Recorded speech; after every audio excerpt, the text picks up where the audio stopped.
I didn't think I could paint. I couldn't even paint a stick figure. I would look at something and say, oh my gosh, I could never draw that, or I could never paint that. I was in high school taking an art class, and I remember the teacher saying, oh, I guess you're just not cut out for art, are you? And that has stuck in my head, and now it's gone. Now I feel like I don't even remember his name, but I'm like, look what I did.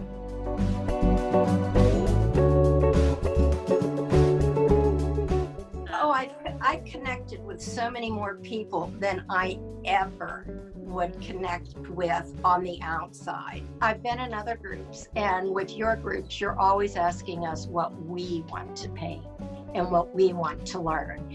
And a lot of groups don't go into that. Some artists just paint one style and they venture out a little bit, but you cover a lot of territory. So the Splatter-N-Chatters I like them because everything is shapes. You would say, well, this is just a circle. Like you would have us chalk out the circles and the squares and the shapes, and then it would turn into something. And I think that that's really cool. The thing is that I've learned so much in such a short time.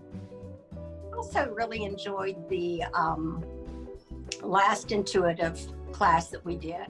She showed me where to start and how to continue and not get frustrated with it. You know, when I tag people, I want them to come to you because it seems like you make it easy for us to learn how to paint.